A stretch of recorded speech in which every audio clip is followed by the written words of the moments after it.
میں جاننا زید بھائی آپ سے یہ چاہتا ہوں کہ شاعری کے متعلق اسلام کیا کہتا ہے، کس خانے میں رکھتا ہے شاعری؟ شاعری کے تعلق سے آپ یہ دیکھیں کہ جیسے آج کے زمانے کی سب سے اثردار میڈیا اگر ہم دیکھیں گے کہ وہ جرنلسٹ، وہ سارے اینکرز، وہ سارے لوگ جو لوگوں کے ذہن و دماغ کو کنٹرول کرتے ہیں آج کے زمانے میں، ہم دیکھتے ہیں کہ ٹیلی ویژن چینلز میں جو باتیں کہی جاتی ہے وہ لوگوں کے ذہن و دماغ پر اتنا زوردار اثر چھوڑتی ہے کہ جیسے لوگ سمجھتے ہیں حقیقت تو یہی ہے، اس کے آگے کوئی حقیقت نہیں ہے۔ ایک زمانے کی ٹاپ میڈیا شاعری تھی، ایک زمانہ تھا، آج بھی بہت لوگ انجوائے بھلے ہی کرتے ہیں، لیکن آج کے زمانے کی نمبر 1 میڈیا شاعری نہیں ہے۔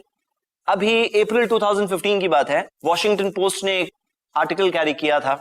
جس کے اندر ایک سروے تھا کہ کتنے لوگ پوئٹری کو سرچ کر رہے ہیں آج کل نیٹ پر، اور کتنے لوگ یہ کلیم کرتے ہیں، جیسے ایک انسٹیٹیوٹ سے، امریکن انسٹیٹیوٹ کی سروے تھی کہ پچھلے 1 سال میں کتنے ایسے لوگ ہیں جنہوں نے کوئی نہ کوئی طرح کی پوئٹری پڑھی۔ آج اگر ہم دیکھیں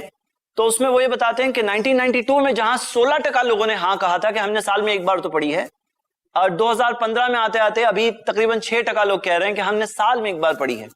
تو یہ تو obviously ایک ڈکلائن پر ہے، ایک ذرا بس تھوڑے لوگ، کچھ لوگ کسی طرح سے انجوائے کر لیتے ہیں، ہاں فارمز وغیرہ چینج ہوتے ہیں، لیکن ایک زمانہ تھا یہ بہت اثردار میڈیا تھی۔ قرآن کی 114 سوروں میں سے سورہ نمبر 26 ہے جس کا نام ہے سورہ شعراء۔ شعراء کا مطلب ہے پوئٹس۔ اب اللہ تعالیٰ نے یہاں پر کیا کہا ہے؟ سورہ شعراء جب ہم کھولتے ہیں سورہ نمبر 26، اس کی آخر کی آیتیں، لاسٹ 3 آیتیں دیکھتے ہیں تو اللہ تعالیٰ نے شعراء کے بارے میں کہا ہے، پوئٹس کے بارے میں، اور جو کہا ہے میں آپ کے سامنے رکھ رہا ہوں۔ اللہ تعالیٰ نے فرمایا وَالشُّعَرَاءُ يَتَّبِعُهُمُ الْغَاوُونَ، اور یہ جو شعراء ہے، پوئٹس ہیں، ان کے پیچھے بھٹکے ہوئے لوگ چلتے ہیں۔ أَلَمْ تَرَوْا أَنَّهُمْ فِي كُلِّ وَادٍ يَهِيمُونَ، کیا تم دیکھتے نہیں کیسے ہر وادی میں یہ بھٹکتے پھرتے ہیں، اور وہ لوگ وہ چیز کہتے ہیں جو خود کرتے نہیں ہیں، کہتے وہ چیز ہیں جو کرتے نہیں ہیں۔ 3 نیگیٹو سٹیٹمنٹس آئے۔ پہلی بات یہ آئی ہے کہ بھٹکے ہوئے لوگ ان کے پیچھے چلتے ہیں، نمبر 2 ہر وادی میں بھٹکتے پھرتے ہیں یہ، نمبر 3 ایسی باتیں کہتے ہیں جو خود کرتے نہیں ہیں۔ یہ شعراء کی عام بات ہے، لیکن پھر اللہ نے کہا إِلَّا الَّذِينَ آمَنُوا، سوائے ان لوگوں کے جو ایمان لے آئے، وَعَمِلُوا الصَّالِحَاتِ، اور نیک کام کیے، جو ایمان لاتے ہیں، ایمان کی حالت میں ہوتے ہیں اور اچھے کام کرتے ہیں، وَذَكَرُوا اللَّهَ كَثِيرًا، بہت کثرت سے اللہ کو یاد کرتے ہیں، مطلب جن کے اندر یہ معاملہ نہیں کہ اللہ کو بھول کر شاعری کریں گے، وہ اللہ کو کثرت سے یاد کرتے ہیں۔ اور پھر اللہ تعالیٰ نے کہا کہ جب ان پر ظلم کیا جائے تو اس کے بعد ڈیفینڈ کرتے ہیں۔ یہ 4 خوبیاں بتائی اللہ تعالیٰ نے ایسے اچھے شاعروں کی۔ تو پتا چلا اچھے شاعر بھی ہوتے ہیں لیکن انہیں ایکسیپشن کے طور پر بتایا گیا ہے۔ تو ہم یہ دیکھتے ہیں کہ 4 کوالٹیز ان کی بتائی گئی ہیں،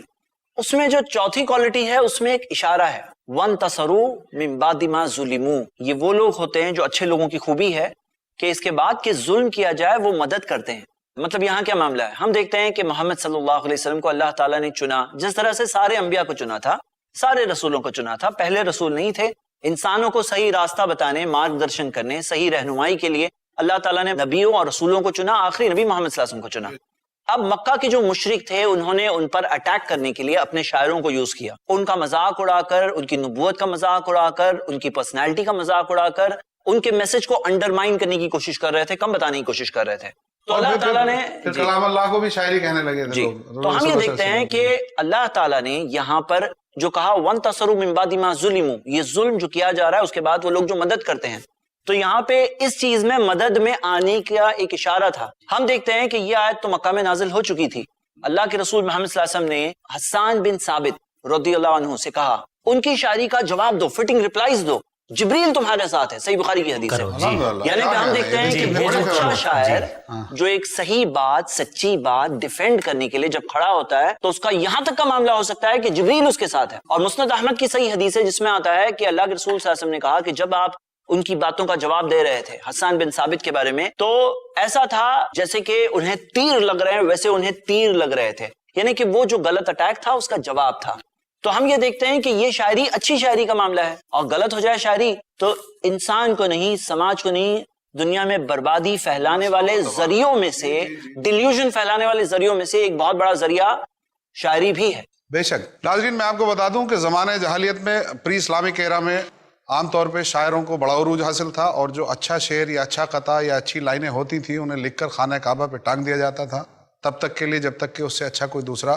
فن پارہ نہیں آ جاتا تھا، اور ظاہر سی بات ہے کہ وہ جاہلیت سے بھری چیزیں ہوتی تھیں۔ بہرحال زید خالد پٹیل صاحب کی بات کو اگر میں اپنے الفاظ میں کہوں تو یوں ہے، شاعری خیال کا نام ہے، اور خیال اچھے اور برے دونوں ہوتے ہیں.